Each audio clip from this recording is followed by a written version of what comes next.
welcome back to my channel Bright Future Academy of Mathematics. So this is Sachin and today we are going to discuss question number 10th of exercise 13.1. तो आज हम exercise 13.1 का question number 10 discuss करने वाले हैं. Question में क्या दे रखा है हमारे पास? A black and a red dice are rolled. एक black और एक red dice हमने रोल किया है. हमको कंडीशन ए दे रखी है, फाइंड द कंडीशनल प्रोबेबिलिटी. हमको कंडीशनल प्रोबेबिलिटी फाइंड आउट करनी है of obtaining a some greater than 9. किसकी? हमारे पास पहला इवेंट क्या दे रखा है कि हमको क्या मिलेंगे, पेयर्स में सम मिलेंगे जो कि किससे होंगे, ग्रेटर देन 9 होंगे. तो हमको ऐसे पेयर्स कलेक्ट करने हैं जिनका सम ग्रेटर देन 9 हो. पहला इवेंट हमारे पास फर्स्ट कंडीशन का. देन सेकंड क्या दे रखा है, गिवन दैट. हमारे पास गिवन है, हम अच्छे से जानते हैं कि कंडीशनल प्रोबेबिलिटी के क्वेश्चन में एक कंडीशन हमेशा गिवन होती है एंड इसके रिस्पेक्ट में हमको दूसरी कंडीशन की कंडीशन को फाइंड आउट करना होता है. तो हमारे पास गिवन क्या है, the black dye resulted in 5. Second condition में हमारे पास क्या गिवन है कि जो ब्लैक डाइस के जो रिजल्ट होंगे वो हमेशा 5 होंगे. इसका मतलब यही होगा. तो चलो इस क्वेश्चन को हम कैसे सॉल्व करेंगे, आई होप क्वेश्चन का मतलब क्लियर होगा. तो सबसे पहले हमारे पास गिवन क्या है, एक ब्लैक और एक रेड डाइस है. दैट मींस हमारे पास कितने डाइस है यहाँ पर, 2 डाइस. एंड हमको पता है n ऑफ a कितना हो जाता है, 2 डाइस के लिए जो सैंपल स्पेस में नंबर ऑफ टर्म्स कितने होते हैं, 36. क्यों? क्योंकि 6 का पावर 2.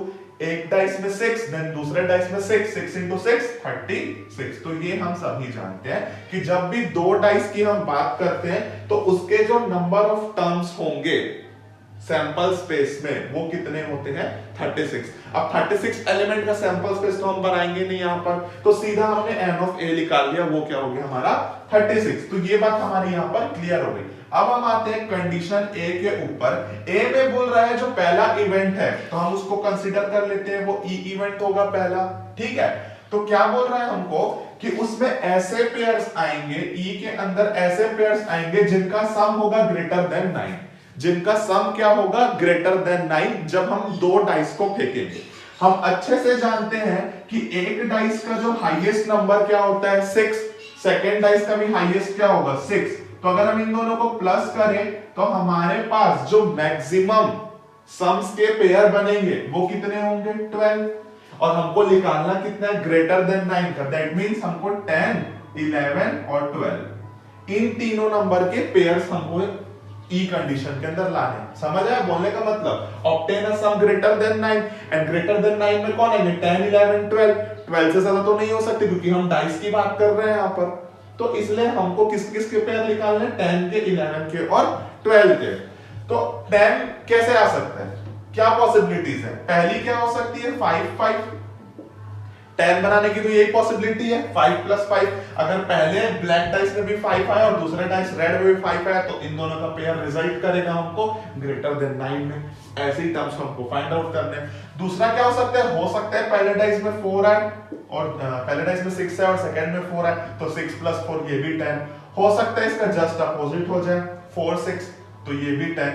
और कोई पॉसिबिलिटी हो सकती है क्या, 10 की नहीं हो सकती. तो 10 का हमने बना लिया. अब हम आते हैं 11 में. 11 क्या हो सकता है, 6 + 5 दैट मींस 6 5. और क्या हो सकता है, 5 6. यही दोनों पॉसिबिलिटीज हो सकती है 11 की. ठीक है. तो 11 की भी बात हमने कर ली. अब हमारा आता है 12. तो 12 क्या हो सकता है, 6 and 6. और तो कुछ हो नहीं सकता. ठीक है. तो हमारा जो n ऑफ e आ गया वो कितना आ गया, 1 2 3 4 5 6. तो n ऑफ e कितना आ गया हमारे पास, 6. अब हम इसके आते हैं सेकंड f जो हमारे पास गिवन है. मैं इसको f सपोज कर रहा हूं, आप a लो b लो उससे कोई मतलब नहीं है, यहां पर मैंने ef करके रखा हुआ है. ठीक है. तो जो हमारे पास गिवन क्या है कि जो ब्लैक डाई होगा वो हमेशा उसके जो रिजल्ट आएंगे वो कितने आएंगे, 5. तो हम कंसीडर करते हैं कि जो पहला डाइस है वो ब्लैक वाला है. तो अगर पहला डाइस ब्लैक वाला है तो उसके रिजल्ट हमेशा आएंगे 5. अब हो सकता है जो सेकंड डाइस है उसमें फर्स्ट टाइम में 1 आ जाए. अब सेकंड बार रोल कर रहे हैं तो इसका तो 5 फिक्स है क्योंकि ये बोल रहा है.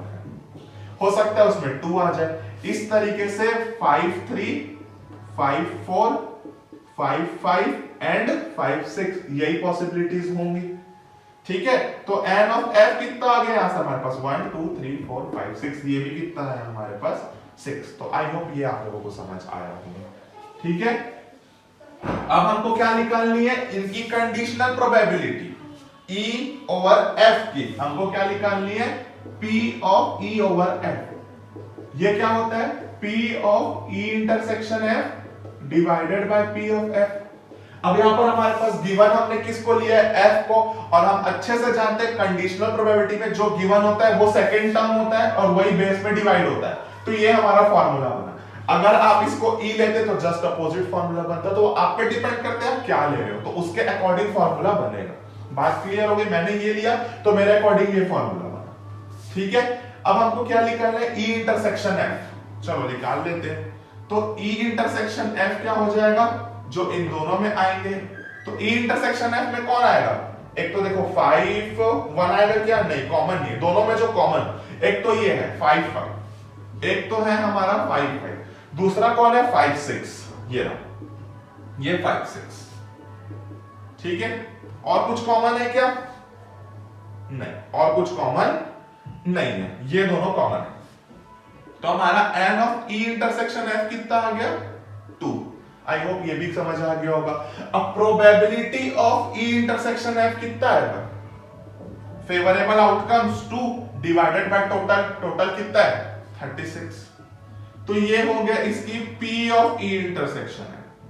ठीक है, अब हमको क्या निकालना है, P ऑफ F।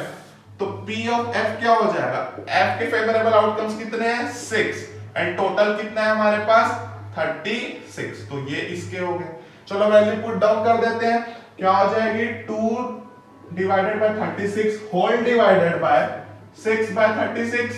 तो ये क्या हो जाएगा 2 बाय 36 इंटू 36 बाय 6। तो क्या हो गया 2 1 जा 2 3 जा, तो 1/3।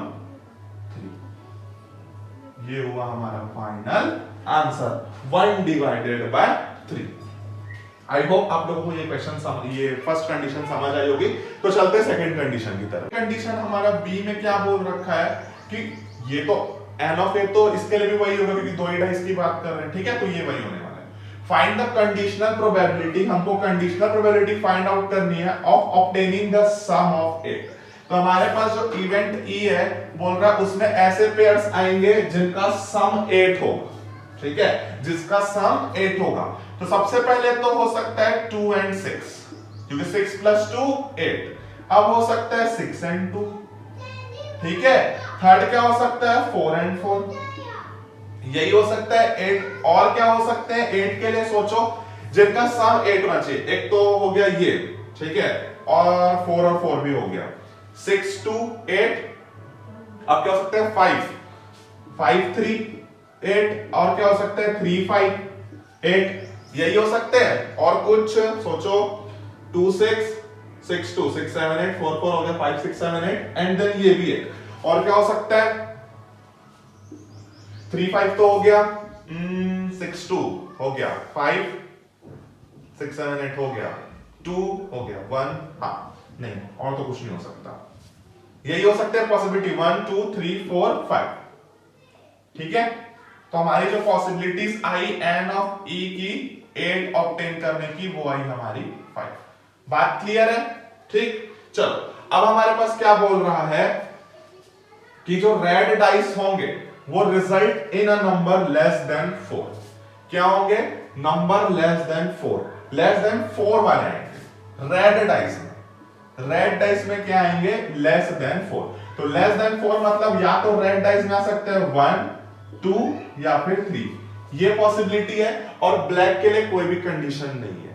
तो मतलब ब्लैक में 1 भी आ सकते हैं, 2 भी आ सकते हैं, 3 भी आ सकते हैं, 4 5 6 सब आ सकते हैं।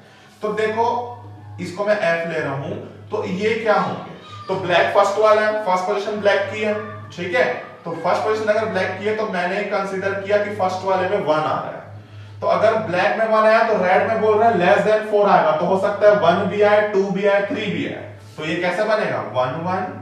देन ये तो फिक्स है, ब्लैक तो अभी 1 के लिए चला रहे हैं, तो हो सकता है रेड में 2 आ जाए क्योंकि लेस देन 4 बोल रहा है, और हो सकता है 3 आ जाए। तो 1 के लिए 3 आउटकम्स हुए। अब मैं चेंज कर रहा हूं ब्लैक के लिए। अब मैं ब्लैक में 1 बोला, अब मैं बोल रहा हूं ब्लैक में 2 आ रहा है, तो रेड में तो यही रहेंगे कंडीशन। तो ये क्या हो जाएगा 2 1 2 2 2 3। अब मैं फिर ब्लैक की कंडीशन 1 हो गई, 2 हो गई। अब मैं ब्लैक में क्या डाल रहा हूं 3 और इसमें तो फिर वही होंगे 1 3 2 3 3। आई होप ये समझ आ रहा होगा आपको कैसे हो रहा है, क्योंकि ब्लैक के ऊपर कोई भी कंडीशन नहीं है और डाइस में हम जानते हैं 1 2 3 4 5 6 तक होंगे। तो ब्लैक के लिए एक बार 1 के साथ साथ ये जो लेस देन 4 वाली कंडीशन बोल रही तो ये तीनों आएंगे। तो एक बार 1 के साथ 1 देन 2 देन 3, फिर एक बार सेकंड फिक्स हो जाएगा, देन यहाँ 1 देन 2 यहाँ 3। तो इस तरीके से चलेगा। 3 के लिए हमने कर लिया है। अब किस में आ रहे हैं 4 के बाद ये 1 देन 4 के साथ 2 देन 4 के साथ 3। अब आएगा 5 देन 5 के साथ 1 5 के साथ 2 देन 5 के साथ 3। देन आएगा ये 6 के साथ 1 6 के साथ 2 देन 6 के साथ 3। तो ये टोटल नंबर ऑफ f के आउटकम्स है। तो कितने हैं 1 2 3 4 5 6 7 8 9 10 11 12 13 14 15 16 17 18। तो n ऑफ f कितना आ गया मेरे पास 18। तो आई होप ये दोनों भी आपको कंडीशन क्लियर होंगी। ठीक है, चलो अब हमको क्या निकालना था, फिक्स क्या है यहाँ पर देखो, गिवन क्या है, ये गिवन है, मतलब यहां पर भी f गिवन है। तो फॉर्मूला हमारा यही बनेगा E ओवर f। तो चलो E आ गया हमारा, f आ गया, E इंटरसेक्शन f निकाल लेते हैं। क्या आएगा इंटरसेक्शन एक्शन f में, सॉरी E इंटरसेक्शन f क्या आएगा, देखो कहां गया E, देखो 2 6 है क्या, 2 6 नहीं है, ये नहीं आ सकता, 6 2 कॉमन है भैया, ले लो 6 2। अब देखो 4 4 है क्या, नहीं है, नहीं आ सकता। 5 3 ये है भैया, 5 3 ले लो। 3 5 देखो नहीं आ सकता, 3 5। ठीक है, तो इंटरसेक्शन में कितने हैं हमारे पास, 2 ही एलिमेंट है। अब हमको क्या निकालना है, P of E intersection F। तो फेवरेबल आउटकम्स अपॉन टोटल, कितने हैं टोटल 36, ये हो गया। चलो F निकाल लो, F के लिए कितने 18, तो P ऑफ F कितना हो जाएगा 18 डिवाइडेड बाय टोटल कितना है 36। बात क्लियर है, पुट कर दो।